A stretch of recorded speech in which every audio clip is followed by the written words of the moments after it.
Hello everyone, welcome back in Study 4. In today's session, dear, we are going to discuss about my remaining portions of solutions that have already discussed in previous lectures. Guys, आज के session में हम लोग बात करने वाले हैं हमारी रिमेनिंग पोर्शन जो सॉल्यूशंस की बची हुई है उसके बारे में। बेटा जैसे कि आपको पता है कि हमने प्रीवियस सेशन में अपने फर्स्ट लेक्चर में हमने ये चीज़ समझ लिया है कि सॉल्यूशंस क्या होता है, सॉल्यूशंस को हम कैसे डिफाइन करते हैं, सॉल्यूशंस की पर्टिकुलर आइडेंटिफिकेशंस क्या होगी, हम कैसे सॉल्यूशंस को इजीली आइडेंटिफाई करेंगे। आफ्टर दैट कि कितने वैरायटी के कितने टाइप के कंपोनेंट्स सॉल्यूशंस के अंदर अवेलेबल होते हैं, सॉल्यूट क्या होता है, सॉल्वेंट क्या होता है, कैसे हम सॉल्यूट को किसी भी सॉल्यूशन में आइडेंटिफाई करेंगे, कैसे सॉल्वेंट को किसी सॉल्यूशन में इजीली आइडेंटिफाई करेंगे, साथ ही सॉल्यूशंस की टाइप कितनी होगी, कौन से टाइप के सॉल्यूशंस होंगे, किस टाइप की सॉल्यूशंस है। तो लगभग हमने बहुत सारे टॉपिक्स वहां पर देखा था जिससे ये चीज़ क्लियर हो गई थी कि भाई सॉल्यूशंस क्या है, उसके अंदर अवेलेबल कंपोनेंट सॉल्यूट क्या है, सॉल्वेंट क्या है, साथ ही सॉल्यूशंस के टाइप। और टाइप की अगर मैं बात करूं तो वहां पर मैंने डिस्कस कर लिया था कि बेटा किसी सॉल्यूशंस में अगर दो कंपोनेंट्स अवेलेबल हैं तो उसको बाइनरी सॉल्यूशन बोलते हैं, किसी सॉल्यूशन में अगर 3 कंपोनेंट्स अवेलेबल हैं तो उसको टर्नरी सॉल्यूशन बोलते हैं, अगर किसी सॉल्यूशन में 4 कंपोनेंट्स अवेलेबल हैं तो वहां उसे हम क्वाटरनरी सॉल्यूशन बोलते हैं। Hope it is clear. एक चीज ध्यान यहां पर रखने की बहुत जरूरी है कि अगर बाइनरी सॉल्यूशन है तो कौन से कंपोनेंट सॉल्यूट होंगे, कौन से कंपोनेंट सॉल्वेंट होंगे, है ना, और कितनी कंपोनेंट्स सॉल्वेंट के रोल में होंगे बाइनरी सॉल्यूशन के अंदर, ये भी चीजें हमने डिस्कस किया। तो रिमेंबर कि बाइनरी सॉल्यूशन के अंदर केवल एक सॉल्वेंट होगा, ठीक उसी तरीके से टर्नरी सॉल्यूशन के अंदर केवल एक सॉल्वेंट होगा, ठीक उसी तरीके से क्वाटरनरी सॉल्यूशंस के अंदर केवल एक सॉल्वेंट होगा। Hope it is clear. आज हमारा जो सेशन है उसमें हम बात करने वाले हैं कि और कितने टाइप के सॉल्यूशंस हो सकता है। तो वहां पर हमने ए और बी दो बेसिक कैरेक्टर देखे थे, दो बेसिक पैरामीटर्स देखा था जिस पर हमने डिसाइड किया था कि भाई सॉल्यूशन कितने टाइप के होंगे। पहला देखा था कि किसी सॉल्यूशन के अंदर कितने कंपोनेंट्स अवेलेबल होती है, उसके बेसिस पर सॉल्यूशन का टाइप देखा था जो हमें बाइनरी, टर्नरी और क्वाटरनरी मिला। दूसरा हमने ये देखा था कि किसी सॉल्यूशंस के अंदर सॉल्वेंट स्पीसीज क्या यूज की गई है। अगर सॉल्वेंट वाटर यूज की गई है तो उसे हम क्या बोलते हैं, एक्वस सॉल्यूशन बोलते हैं। अगर वाटर के अलावा कोई अदर सॉल्वेंट यूज किया गया है, जैसे कि कोई ऑर्गेनिक सॉल्वेंट यूज किया गया है, तो हम उसको कौन से सॉल्यूशन, जैसे कि नॉन एक्वस सॉल्यूशन बोलते हैं। अगर सॉल्वेंट के फॉर्म में बेंजीन का यूज किया गया है तो बेंजो सॉल्यूशन बोलते हैं। अगर सॉल्यूशंस के अंदर सॉल्वेंट के रूप में अगर अल्कोहल का यूज किया गया है तो हम उसे एल्को सॉल्यूशन या फिर अल्कोहलिक सॉल्यूशन बोलते हैं। तो चलिए स्टार्ट करते हैं हमारा थर्ड पार्ट, है ना, जो सॉल्यूशंस के टाइप को डिसाइड करती है। तो बेटा आज के सेशन में हम देखेंगे C, number of C, type of solution on the basis of state of component.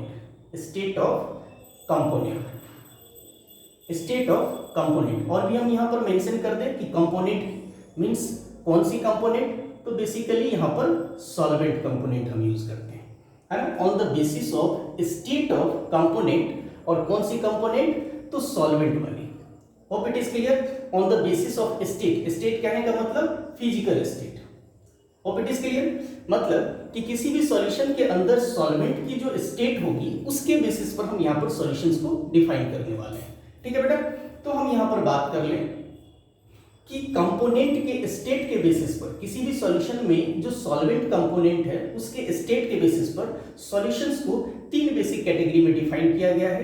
That is पहला सॉलिड सॉल्यूशन, जिसमें सबसे पहला क्या है हमारा सॉलिड सॉल्यूशन है ना। दूसरा हमारा क्या है, liquid solution. Second one that is liquid solution. Hope it is clear. Third one that is gaseous solution. अब इतना चीज लिखने के बाद हमें ये चीज क्लियर करनी है कि जो ये सॉल्यूशन, जो सॉलिड सॉल्यूशन है, जो लिक्विड सॉल्यूशन है और जो गैसियस सॉल्यूशन है, इसमें मैंने जो कंपोनेंट्स की बात किया है कि कंपोनेंट सॉल्वेंट किस स्टेट में होगी। Hope it is clear. तो मैं यहां पर क्लियर कर दूं बेटा यहां पर कि जिस किसी सॉल्यूशन की मैं अगर बात करूं, सॉलिड सॉल्यूशन की बात करूं या फिर लिक्विड सॉल्यूशन की बात करूं या गैसियस सॉल्यूशंस की बात करूं, तो इसमें जो सॉल्वेंट यूज की जाएगी वो सेम स्टेट में होगी। अगर सॉलिड सॉल्यूशन है तो इसके अंदर जो सॉल्वेंट होंगे, इसके अंदर जो सॉल्वेंट होंगे वो क्या होगी, सॉलिड स्टेट में होगी। किस स्टेट में होगी, सॉलिड स्टेट में होगी। लिक्विड सॉल्यूशन है तो इसके अंदर जो सॉल्वेंट होगी वो लिक्विड स्टेट में होगी। किस स्टेट में होगी, लिक्विड स्टेट में होगी। नेक्स्ट वन जो हमारा थर्ड गैसियस सॉल्यूशन है, इसमें जो सॉल्वेंट की स्टेट होगी वो गैसियस स्टेट होगी। कौन सी स्टेट होगी, गैसियस स्टेट होगी। ये क्या है हमारे, तो सॉल्वेंट की स्टेट है, सॉल्यूशंस के अंदर अवेलेबल सॉल्वेंट की स्टेट है। Solvent, state of solvent, state of solvent. अगर हमारे सॉल्यूशन में सॉल्वेंट का स्टेट अगर सॉलिड हुआ तो सॉल्यूशंस क्या कंसीडर करेंगे हम, कि वो सॉलिड सॉल्यूशन होगा। अगर हमारा सॉल्यूशन के अंदर सॉल्वेंट अगर लिक्विड स्टेट में हुआ तो हम सॉल्यूशंस को लिक्विड स्टेट में कंसीडर करेंगे। अगर सॉल्यूशंस के अंदर सॉल्वेंट गैसियस स्टेट में हुआ, दैट मींस कि सॉल्यूशंस अपने को किस स्टेट में मिलेगा, गैसियस स्टेट में मिलेगा, मतलब वो गैसियस सॉल्यूशन होगा।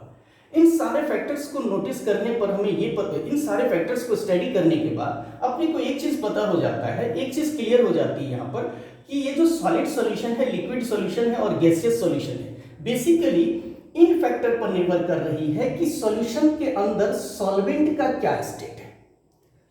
देख रहे हो आप कि सॉल्वेंट सॉलिड था तो सॉल्यूशन सॉलिड हो गया, सॉल्वेंट लिक्विड था तो सॉल्यूशन लिक्विड हो गया, सॉल्वेंट गैस था तो सॉल्यूशन गैसियस सॉल्यूशन हो गया। इट मींस हमेशा याद रखेंगे इस तरीके से कि स्टेट ऑफ सॉल्यूशंस या टाइप ऑफ सॉल्यूशन, मैं एक ही वर्ड में क्लियर करूं कि type of solution is directly proportional to the state of solvent. Hope it is clear. बेटा इन फैक्ट को देखिए, इसमें ये चीज क्लियर कर दिया गया है कि भाई किसी भी सॉल्यूशन में सॉल्वेंट का जो स्टेट होगा वही हमारा सॉल्यूशंस का टाइप होगा। अगर सॉल्वेंट हमारा सॉलिड स्टेट में है तो सॉल्यूशन किस टाइप का होगा, सॉलिड सॉल्यूशन होगा। अगर हमारा सॉल्वेंट लिक्विड स्टेट में होगा तो सॉल्यूशन किस टाइप का होगा, लिक्विड सॉल्यूशन होगा। अगर हमारा सॉल्वेंट का टाइप गैसियस है या गैस सॉल्वेंट है तो वहां पर हमारा सॉल्यूशंस का टाइप क्या आने वाला है, गैसियस सॉल्यूशन आने वाला है। Hope it is clear. तो on the basis of component, on the basis of the state of component, और किस टाइप की component, solvent. Hope it is clear. किसी भी सॉल्यूशन के अंदर सॉल्वेंट का जो स्टेट होगा पर्टिकुलर, उस सॉल्यूशन वो इंडिविजुअल सॉल्यूशन उसी ही पर्टिकुलर स्टेट में एग्जिस्ट करेगा। Hope it is clear. अब चलिए हम कुछ एग्जांपल्स यहां पर देख लेते हैं। आप स्क्रीनशॉट ले लीजिए, मैं आगे बढ़ूं। Hope it is clear.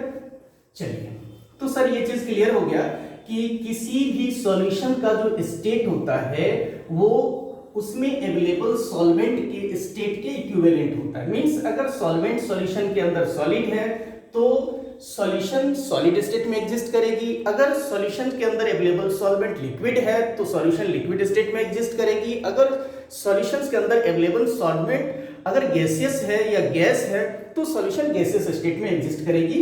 ये एक सिंपल फैक्टर्स, ये सिंपल कॉन्सेप्ट अपने को बता रही है। Hope it is clear. चलिए अब हम gradually one by one study करें। पहला solid solution. First of all solid solution, first of all we are going to discuss about the solid solutions. You know very well कि for a solid solution what will be the state of solvent? solvent का क्या state होगा बेटा?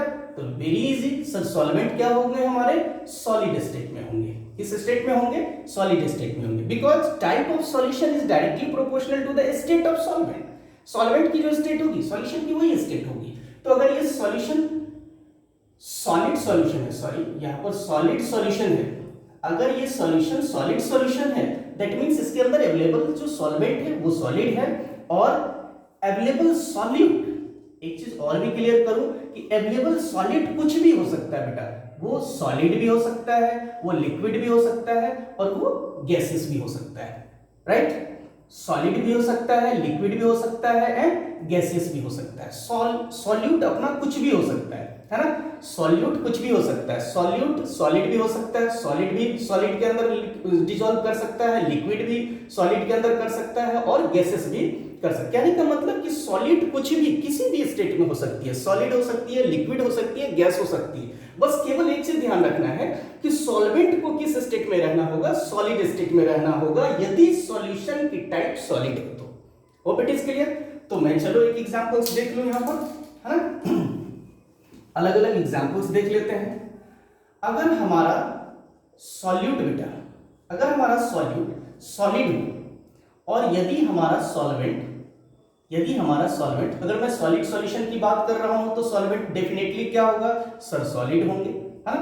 कुछ examples अपन यहां लगा ले। Examples हमारा है कुछ यहां पर, जैसे कि आपने एलवाई का नाम सुना होगा।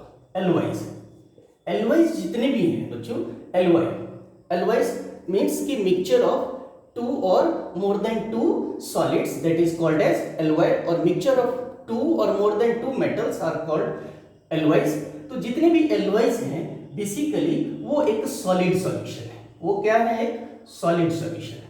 Which type of solution it is a solid solution. Hope it is clear. इस एलवाई के अंदर जो सॉल्वेंट रहने वाला है वो सॉलिड स्टेट में रहने वाला है, और इस एलवाई के अंदर जो सॉल्यूट रहने वाला है वो सॉलिड स्टेट में रहने वाला है। एलवाई जैसे कि हम कुछ एग्जांपल्स पकड़ ले एलवाई का, जैसे कि ब्रास, है ना, जैसे कि ब्रास, जैसे कि ब्रॉन्ज, ब्रास जिसमें क्या क्या होती है बेटा, कॉपर होता है, एंड दूसरा पार्ट इसमें जिंक का होता है ना। अब इन दोनों को समझें थोड़ा सा। कॉपर इसमें सॉल्वेंट होता है, और पता है आपको कि कॉपर किस स्टेट में एग्जिस्ट कर रहा है सर, सॉलिड स्टेट में एग्जिस्ट करता है। और जिंक किस स्टेट में एग्जिस्ट करता है सर, सॉलिड स्टेट में एग्जिस्ट करता है। तो जिंक क्या है यहाँ पर बेटा, सॉल्यूट है ना। मतलब सॉल्यूट और सॉल्वेंट दोनों ही क्या है, सॉलिड स्टेट में है। मैंने पहले ही बता दिया है कि सॉल्यूट कुछ भी हो सकता है, तो मैंने सॉल्यूट अभी सॉलिड लिया है और solvent as it is solid लिया है ना। और एग्जांपल्स मैंने देखा है कि ये एलवाई होंगे और ये सॉल्यूशन किस टाइप का होगा, तो ये सॉलिड सॉल्यूशन होगा। Hope it is clear. तो जब भी आपको क्वेश्चन अराइज किया जाए कि नेम या give an example of solid solution, तो सॉलिड सॉल्यूशंस के एग्जांपल क्या हो जाएगा, एग्जांपल्स हमारा एलवाइज हो जाएंगे।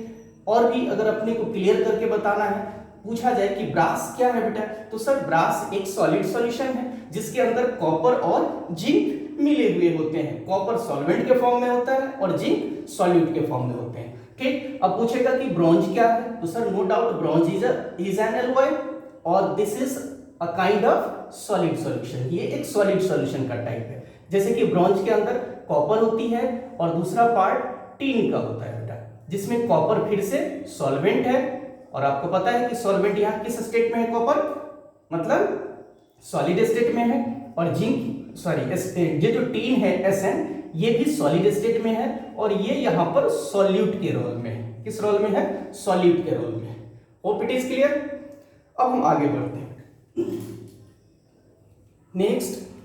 तो देख लिया हमने सॉलिड सॉल्यूट का सॉलिड सॉल्वेंट के अंदर एक एग्जांपल जो सॉलिड सॉल्यूशन जनरेट होगी, जैसे कि एलॉय एग्जांपल में ब्रास और ब्रॉन्ज।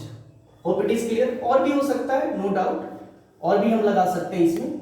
अब हम बात करते हैं कि यदि मेरा सॉल्यूट लिक्विड हुआ, है ना, और सॉल्वेंट को क्या होना पड़ेगा, डेफिनेटली सर सॉल्वेंट को सॉलिड ही रहना पड़ेगा। सॉल्वेंट क्या होगा हमारा, तो सर सॉल्वेंट हमारा सॉलिड ही होगा, तब भी जाके अपने को क्या मिलेगा बेटा, सॉलिड सॉल्यूशन मिलेगा। कौन सा सॉल्यूशन मिलेगा, सॉलिड सॉल्यूशन मिलेगा। अब यहाँ पर कुछ एग्जांपल्स हम देख लेते हैं। यहाँ पर हमारे पास सबसे जो इंपॉर्टेंट एग्जांपल है, like amalgam of Hg with the trace metal, है ना। कहते हैं amalgam of Hg with the trace metal। Hope ये चीज क्लियर हो गया होगा आपको। ये चीज हटा दूं मैं, ओके। अब सर मुझे ये समझ नहीं आया कि अमलगम किसको बोलते हैं, अमलगम क्या है। बेटा सबसे पहली चीज कि amalgam of Hg with the trace metal एक टाइप के सॉलिड सॉल्यूशंस होंगे और इस सॉलिड सॉल्यूशंस के अंदर जो सॉल्वेंट होगी वो सॉलिड स्टेट में होंगे और जो सॉल्यूट होंगे वो लिक्विड स्टेट में होंगे। Hope it is clear. अब मैं बात करूं कि ये एमलगम एक्चुअल में क्या होता है, तो एमलगम इज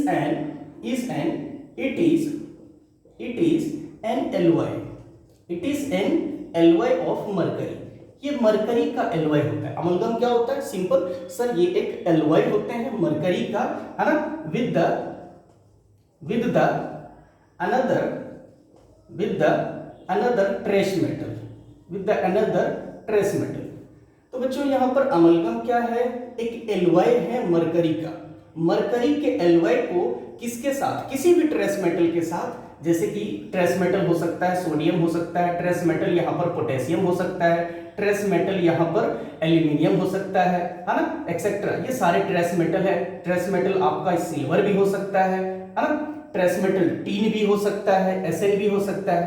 तो इन सभी के साथ मरकरी के एलॉय को हम क्या बोलते हैं, अमलगम बोलते हैं। सिंपली अमलगम क्या है, अमलगम सिंपली क्या है, एक एलॉय है मरकरी का with the another trace metal. किसी दूसरे ट्रेस मेटल के साथ मरकरी का एलॉय को ही हम क्या बोलते हैं, अमलगम बोलते हैं, है ना। बेसिकली अभी तो हमने यहाँ पर सॉलिड सॉल्यूशन के फॉर्म में इसे लिया है, लेकिन ऐसे कोई जरूरी नहीं है, ऐसा कोई ये नहीं फिक्स नहीं है, हार्ड एंड फास्ट रूल यहाँ पर नहीं है कि अमलगम सारे सॉलिड सॉल्यूशन के ही फॉर्म में होंगे, मींस कि अमलगम हमेशा सॉलिड के ही फॉर्म में होंगे, ऐसा नहीं है। अमलगम हो सकता है लिक्विड के भी फॉर्म में हो, अमलगम हो सकता है गैसियस फॉर्म में भी हो, राइट, एक पेस्ट के भी फॉर्म में हो, है ना। तो सॉलिड, लिक्विड और गैसियस फॉर्म में हो सकता है, depending upon the amount of mercury, कि कितनी अमाउंट ऑफ मरकरी उस अमलगम में अवेलेबल है। लेकिन हमने यहाँ पर एग्जाम्पल अमलगम का यूज किया है यहाँ पर सॉलिड सॉल्यूशंस के रूप में, है ना। तो कभी भी अमलगम क्या है, सिंपल हो गया कि सर अमलगम एक एलॉय है मरकरी का, सोडियम मेटल के साथ हो सकता है, पोटेशियम मेटल के साथ हो सकता है, एल्यूमिनियम मेटल के साथ हो सकता है, सिल्वर के साथ हो सकता है, टीन के साथ हो सकता है। तो ये सारी चीजें अमलगम है। बेसिकली हम इनका डेली लाइफ में यूज करते हैं, डेंटल डिपार्टमेंट में, डेंटल वर्क में, डेंटल फिलिंग के लिए हम अमलगम का यूज करते हैं, या डॉक्टर्स लोग करते हैं अमलगम का यूज डेंटल फिलिंग के लिए, है ना।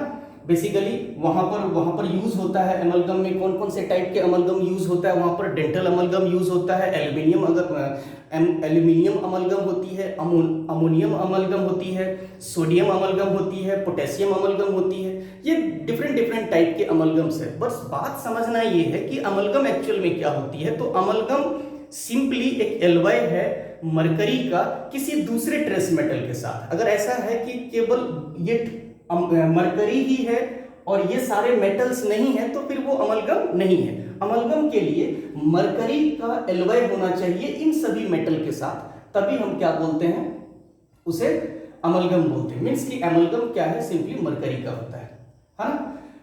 चलिए यहाँ पर ये चीज क्लियर हो गया कि सॉल्यूट इसके अंदर क्या होते हैं, लिक्विड होती है। सॉल्यूट क्या होता है, लिक्विड होती है, मतलब आसानी से आप आइडेंटिफाई कर लोगे कि यहाँ पर मरकरी क्या है, सॉल्यूट है, और सॉल्वेंट क्या है, हो सकता है वो सॉलिड सोडियम हो सकता है वो पोटेशियम हो सकता है वो एल्यूमिनियम हो सकता है वो सिल्वर हो सकता है वो टीन हो, राइट। और ये सारे जैसे कि amalgam of sodium, amalgam of mercury with sodium, amalgam of mercury with potassium, amalgam of mercury with aluminium, amalgam of mercury with silver, amalgam of mercury with tin, these are the examples of a solid solutions। ये सारे examples solid solutions के। hope it is clear।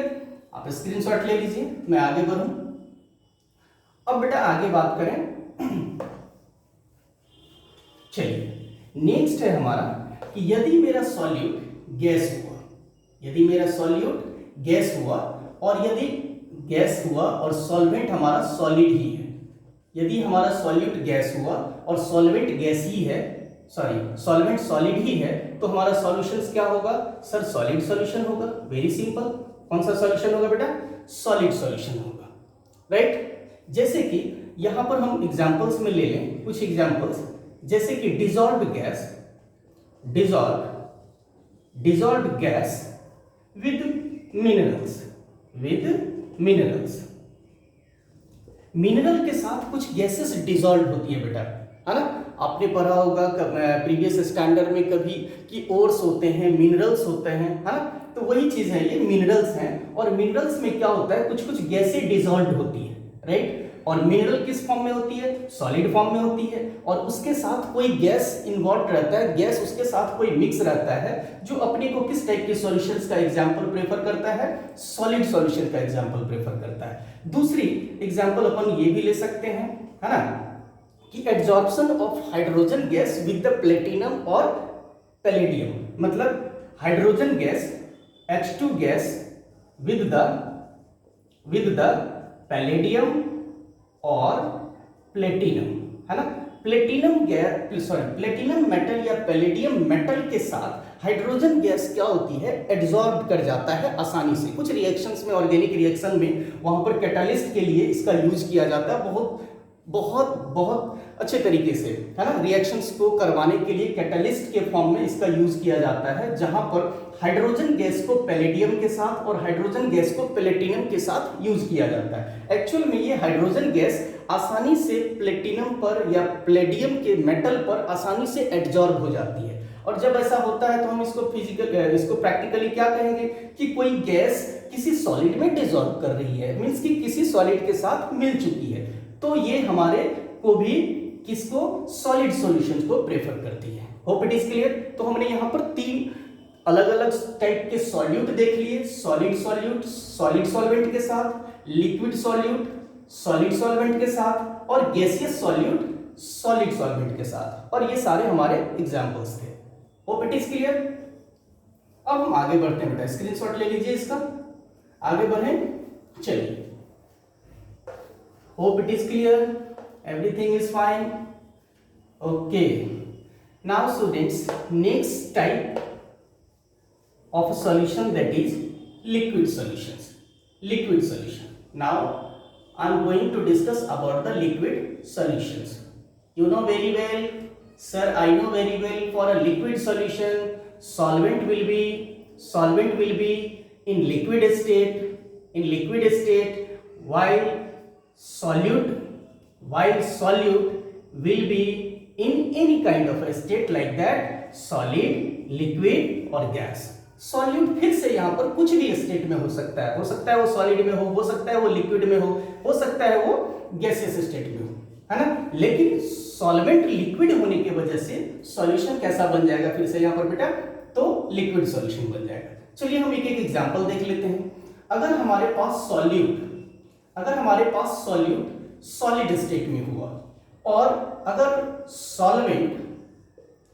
Solvent को क्या होना है, तो fix ही है कि सर लिक्विड स्टेट में होंगे, तो सॉल्यूशंस कैसा बनेगा सर, लिक्विड सॉल्यूशन बनेगा। कैसा बनेगा, लिक्विड सॉल्यूशन बनेगा। Hope it is clear. जैसे कि एक एग्जांपल्स मैं ले लूं, NaCl, solution of NaCl with water के साथ NaCl का सॉल्यूशंस, या फिर मैं ले लूं कि solution of sugar with water, है ना। मैं कुछ दूसरा एग्जांपल्स ले लूं, जैसे कि solutions of glucose with water, है ना। तो all these examples are prefer to the liquid solutions. ये सारे एग्जांपल्स किसको प्रेफर कर रहा है बेटा, examples first, example second and example third liquid solutions को प्रेफर कर रहा है। और ये सारे सॉल्यूशंस जब भी हम देखते हैं प्रैक्टिकली, कि जब भी हम NaCl को, जब भी हम सॉल्ट को वाटर में डिसॉल्व करते हैं, तो सॉल्यूशन जो दिखती है, सॉल्यूशन जो होती है वो हमेशा लिक्विड स्टेट में एग्जिस्ट करती है, मींस कि वो एक लिक्विड सॉल्यूशन होता है। दूसरी कि जब भी हम शुगर को डिसॉल्व करते हैं वाटर के साथ, तो सॉल्यूशंस भी वहां पर लिक्विड स्टेट में आती है। क्यों? क्योंकि एक खास बात का ध्यान रखना है, क्योंकि इन सभी फैक्टर्स में, इन सभी केस में सॉल्वेंट जो यूज की जा रही है वो लिक्विड है। तो सिंपल बात है कि भाई सॉल्वेंट का जो स्टेट होगा, सिंपली सॉल्यूशन उसी स्टेट में एग्जिस्ट करेगा, है ना। नेक्स्ट, अब यदि मैं सॉल्यूट को लिक्विड ले लूं और सॉल्वेंट को भी लिक्विड ले लूं, तो भी हमारा सॉल्यूशंस क्या होगा सर, सिंपल लिक्विड स्टेट में एग्जिस्ट करेगा, लिक्विड सॉल्यूशन होगा। जैसे कि ethanol and water solution, ethanol and water solutions, ethanol and water solutions. और भी दूसरा ले लेते हैं, methanol, methanol and water solution, methanol and water solutions. ये भी किस फॉर्म में एग्जिस्ट करेंगे? तो प्रैक्टिकली समझ रहे हैं कि सर हम ये सारे क्या करेंगे, लिक्विड स्टेट में एग्जिस्ट करेगा। Hope it is clear. अब तीसरी हम एक एग्जांपल्स ले ले, सॉल्यूट ले लेता हूं मैं गैस, है ना, और सॉल्वेंट यहां पर मैं ले लेता हूं लिक्विड। भाई लिक्विड सॉल्यूशन है, सॉल्वेंट को तो फिक्स रहना है कि क्या होगा, यहां पर लिक्विड स्टेट में एग्जिस्ट करेगा। Hope it is clear. अब मैं यहां पर एक छोटी सी एग्जांपल्स बताऊं गैसेस का। गैसेस सॉल्यूट होना चाहिए लिक्विड सॉल्वेंट के अंदर, gases solute in liquid solvent, जैसे कि O2, O2 gas in water H2, है ना। क्या देख पा रहे हो आप यहां पर बेटा कि ऑक्सीजन क्या है, गैस है, ऑक्सीजन क्या है, गैस है, और वाटर लिक्विड है। मतलब वाटर के अंदर जो ऑक्सीजन गैस डिसॉल्व होती है, यानी dissolution of oxygen gas in water molecules और water substances, that is an example of liquid solution. Oxygen का वाटर में डिसोल्यूशंस क्या है, एक लिक्विड सॉल्यूशंस का एग्जांपल्स है। Hope it is clear. Solvent सारे लिक्विड, लिक्विड लिक्विड, सॉलिड सारे सॉलिड, लिक्विड गैस, सॉलिड कुछ भी हो सकता है, सॉलिड भी हो सकता है, लिक्विड भी हो सकता है, गैस भी हो सकता है ना। तो इस तरीके से जितने भी सारे सॉल्यूशंस बने हैं हमारे, वो सारे लिक्विड स्टेट में है ना। देख लिया मैंने कुछ एग्जांपल्स, आप कुछ एनसीईआरटी से भी लगा सकते हो एग्जांपल्स, है ना, एनसीईआरटी में भी गिवन होगी। चलिए हम आगे बढ़ते हैं। नेक्स्ट है हमारा गैसियस सॉल्यूशंस, नेक्स्ट है gaseous solutions. Hope it is clear. Gaseous solutions के लिए सिंपल चीज सॉल्वेंट क्या होना चाहिए बेटा, तो सर सिंपल चीज सॉल्वेंट क्या होगा हमारा, गैस होगा, है ना, क्योंकि सॉल्यूशंस किस टाइप में एग्जिस्ट कर रहा है, गैसियस सॉल्यूशन, गैस के टाइप में, गैस के फॉर्म में, गैसियस स्टेट में एग्जिस्ट कर रहा है। और हमारा जो सॉल्यूट होगा वो सॉल्यूट किस फॉर्म में एग्जिस्ट करेगा बेटा, तो सॉल्यूट सर फिर से यहाँ पर सॉलिड में भी एग्जिस्ट कर सकता है, लिक्विड में भी एग्जिस्ट कर सकता है, और गैस में भी एग्जिस्ट कर सकता है। Hope it is clear. तो सॉल्यूशंस क्या होगी हमारा, सॉल्वेंट यदि यूज है गैस तो सर गैसियस सॉल्यूशंस होगा। Hope it is clear. Okay, चलिए अब हम एग्जांपल्स देखें कुछ। अब मैं यदि सॉल्वेंट को चेंज कर दिया है, सॉल्वेंट को यदि मैंने गैस ले लिया है ना, तो यहां और सॉलिड कुछ भी हो सकता है, सॉलिड लिक्विड गैस, तो सबसे पहली चीज जो सॉल्यूशंस बनेगी वो गैसियस सॉल्यूशन होगा। कौन सी सॉल्यूशन होगा सर, गैसियस सॉल्यूशन होगा। अब सबसे पहले हम सॉल्यूट सॉलिड का यूज कर लेते हैं, सॉलिड इन गैस, है ना। एक एग्जांपल्स मैं ले लेता हूं आपके सामने, जैसे कि iodine vapour, iodine vapour, iodine vapour, iodine vapour in air.